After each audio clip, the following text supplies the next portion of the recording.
What's poppin', everybody? Cinderace 4. We're gonna be looking at a Stage 2 deck today. While I keep saying that they print these cards to be very underwhelming, I still just go ahead and try and test with them and make them work. This is going to be a single strike combination. We've got our main Pokemon, this Cinderace Stage 2, and of course we're gonna need this Houndoom for energy acceleration. So this is a kind of a simple Stage 2 deck. This Cinderace right here is one of the better Stage 2s, I suppose. Better doesn't necessarily mean very good, but this is what we got to work with these days. It has a good in quotations, 170 HP. Technically, this is good compared to other Stage 2 Pokemon, but I am of the belief, if you guys know me on this channel, that Stage 2 should have like 190, 200 HP. That should be the norm. It shouldn't be like the exception. 170 is as good as it's going to get, though, with our reality. So that's good. It only has one retreat, too. That's pretty good. And it has only one attack, Fireball Shot, 150 for 2. Now, on its own, this attack wouldn't be that good. You can't even get like 2-hit knockouts on VMAXs. You would basically total to 300 before any add-ons. But this guy, his main appeal is the Crisis Power ability. So with this Pokemon's attacks do 30 more damage to your opponent's active Pokemon for each prize card your opponent has taken. So this is basically the same thing as Double V in the form of an ability instead of an attack, making this a very good revenge Pokemon. So once your opponent gets a few prizes, all of a sudden Fireball Shot can do 180, 210, and stronger.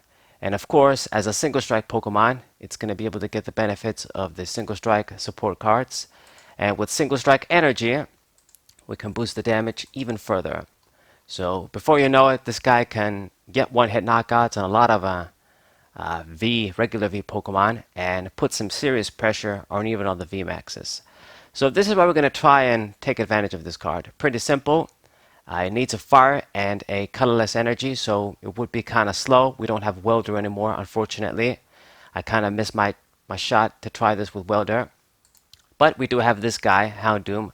With Single Strike Roar, you can just manually attach the fire energy and then attach the Single Strike energy from the deck. He's ready to go. So we have a little bit of speed, a little bit of consistency, I guess, and he's going to put in some work, hopefully. So very straightforward, simple line. As we're trying to use a Stage 2 with a Stage 1, we're going to need to eat up a lot of space for the deck, and we're going to have a lot of cards that can brick, like the evolution pieces together and what have you. But for the Cinderace line, we have 4 Scorbunny of the single strike one. It can do 20 for 1. That's okay, I guess. I've got one of the Raboot, 90 HP, Volley Kick, 60 for 2. It's the only options we have. And then 3, just because I only have 3, Cinderace here, the single strike 1. You can do 4 if you like. I would have to take something out. I just have 3, so I work with 3. Normally my Stage 2 decks, I do run 3 anyway. But I think I would do 4 in this case for additional speed. And then for the Houndoom line, max out the single strike Houndour, ensure that we get this guy down so we can evolve into the Houndoom, and then 3 Houndoom. Now for the Houndoom, you probably don't need like 3 or even 2 down. You just need 1 to get that little bit of extra speed, but just to make sure we can get them out, I run enough copies like the 4-3 line. Make sure we have a second one as backup in case they want to like pick on it or something. And you know, at the end of the day, these guys as single strike Pokemon, they can easily be discarded with Tar of Darkness for draw. So that's good. Gives them additional utility, so it's not bad. And the only other 2 Pokemon are going to be my hopeful openers. This Jirachi here with Dreamy Revelation. This card is still quite good, even though we don't have the Team Up Jirachi. You just draw, reveal the top 2 cards of your deck, and then just pick the one you want to put in hand. So it's pretty good. It's like a draw a card per turn, and then it gives you the option, gives you a little bit of control of which one you want to get from 2 cards. It's pretty good. It doesn't need, it doesn't go to sleep like Team Up Jirachi, so you can just move it out of the way if you have the luxury of the extra energy. And it's one of the better, I guess, non-V support Pokemon we have right now. Uh, I didn't want to put Snorlax in this deck because, Marnie is pretty popular. That's the one. And the other thing is that it conflicts with Tower of Darkness, and we have a lot of Stage 2, Stage 1, a lot of cards that are going to be stuck in hand that you can't play down immediately, so he's not going to be able to draw me a lot of cards with a big hand. So I think Jirachi's better. And then for my other pick, this Manaphy, I showed you guys this card before.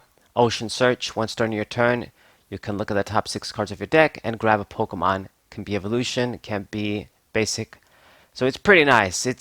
I probably would do like 2 Jirachis if I had to. But this card is also kind of nice. We have 70 Pokemon in the deck. It's a good enough number. It's not the greatest number, but could give me a lucky search. You never know. Might as well try them out. Just so that I can have at least 10 basics in my deck. That's my aim. So for the trainers, it's going to be a lot of ball cards and searching cards. You max out the level ball since it can search us basically all of our basics and even this guy. So that's maxed out for sure. Double quick ball for additional searching, and that's about it. And then 3 evolution in Sense get me my evolution cards. Now I did have like 4 evolution in Sense and even 3 quick balls, but I just had to sacrifice some picks to make space for energies and whatnot in the deck because, space is really, really tight. I mean, you have no idea. There's a lot of cards like Boss's Orders and Tool Scrapper, which I would want to include, but I had to exclude them because they're luxury techs in our deck anyway. They don't boost the consistency, which this deck needs. They're just cards that if you have them early, with a bunch of other of your cards that brick, you're going to brick. And I would like to have them. Boss's Orders can win you games. Tool Scrapper is useful. But there's just no space. And I need space for more supporter cards and just consistency cards, basically. Speaking of consistency, Rare Candy, it's another card in this deck that it's going to take up some space, but you need to have it for a Stage 2 line. Get our Cinderace out as quickly as possible. So you got to max this out. And some typical techs, as always, I've got my Ordinary Rod, Recovery to the deck, valuable Stage 2s, and even the valuable Fire Energies. I got the Switch, 1 Switch, and 1 Air Balloon for a few switching options. I mean, you got to remember this guy with Fireball Shot. During your next turn, your opponents this Pokemon can't attack, so you will need to move it out of the way. You probably don't want to sacrifice an energy. He only has 1 retreat cost, so it's not too bad. And we do have this guy for a little bit of extra speed with energies. But if you can, you don't want to lose energies for no reason. More than likely, they're going to be killing him in one shot. So that's why I say the HP, even though it's 170, it doesn't matter too much. Like most of the Vs and Vmaxes will be able to take care of this guy in one shot. So the retreat doesn't even matter. But I guess if this guy gets stuck and if somebody else gets stuck, that's the point of the switching cards. So that's the point. And then I've got some, I guess, specific single strike cards you would only find in a deck like this. I got the Urn of Vitality. This is going to be a recovery for our single strike energy cards. Only 1 copy. I can't really afford to put more. Games aren't really going to last that long. This guy, it's not like he discards energy. He just needs 1. We're just trying to meet this 2 energy cost. It's not like we need a bunch of single strike energies on him, and he's going to lose them like Urshifu. So 1 Urn, recovery card. 1 copy is good to have, but we can't do more. And then I've got the Welcome in Lantern. Now this is basically a Via Seeker for single strike supporters. And the only single strike supporter I'm really going to take advantage of in this deck is this Bruno. It's the best one, I guess, for consistency. The other ones are basically techs. Karen gives you more damage, and Flannery, she gives you some disruption. But, this deck, we can't afford sort of a luxury text like that. This guy, he's the best because he's a shuffle and draw supporter, okay? We're running a rogue stage 2 deck, and our Pokemon should be dying every turn. So I'll be able to reap the great plus of this guy, shuffle and draw 7, which is quite nice. Gives us a lot of cards to work with, which this deck needs. I can recover it back, of course, with this Welcoming Lantern. And if everything else fails, you can just discard it with a Tower of Darkness. We are maxing out Tower of Darkness, as most players would expect, I would say, most good players. This card is just too good to pass up because it's a counter stadium. You need one these days, and then you can just immediately play it down, discard another card, and then just draw 2. It's just too damn good to pass up. If it sticks around, then you can reap more benefit and just keep drawing cards.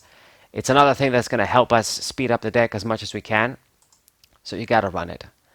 We have enough cards that we can just discard, and extra copies of Houndoom and Houndoom. Of course, we have additional copies of Tower of Darkness. Maybe a Bruno you could just discard. You probably don't want to discard stuff like this, but you could. It could come up, even energies. So we have enough cards to make it live, naturally. And that's about it. I don't think there's any other items I forgot about. We talked about our stadium. The other supporters are kind of going to be standard too. 3 Marnie for solid draw and disruption. You got to have it. Double Professor's Research, or Juniper as I call her, because I'm an OG. Now this, you would think I would run more, since it's the best supporter probably right now when it comes to solid draw. But look at all these stage 2s and stage 1s. If you have to dump them and just discard other valuable cards like Rare Candy, it's no good. This isn't like, let's say, an Embor deck where I just need to get like 1 or 2 Embors out, and if I discard a candy or 2, it doesn't matter too much as long as we set up quick. You need this to evolve into all of your attackers. So I just have too many valuable cards that I don't want to discard. So shuffle and draw is the way to go until we see the stuff we want together. But 2 is still a decent number, and hopefully we just use it at the right time. You don't want to use this and discard a bunch of your valuable stuff, but at the right time, it's going to be the best supporter. I've got 1 Skyla as well. Of course, get me anything, get Rare Candy, get even our stadium, and then draw cards that way. Just very good card. To be honest, I would even see myself putting a second one, but what are we going to take out? That's the question. I do want to keep this Avery right here as the last supporter. This is just draw 3 cards. It's straight draw, which doesn't conflict with our stadium and other cards that just draw that way. And it also can punish your opponent. They have to kill off 2 Pokemon from their bench. That's pretty good. It messes up big time with decks that have a lot of setup Pokemon on the bench, like Shadowite or Calyrex. If they have a bunch of those and other attackers, they have to sacrifice something.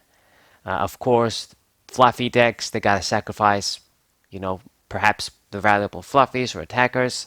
You just never know. I mean, it's always good, this sort of effect. You time it at the right time. It should give your opponent some problems. And it's a draw 3 card at the end of the day. We need supporters to draw cards.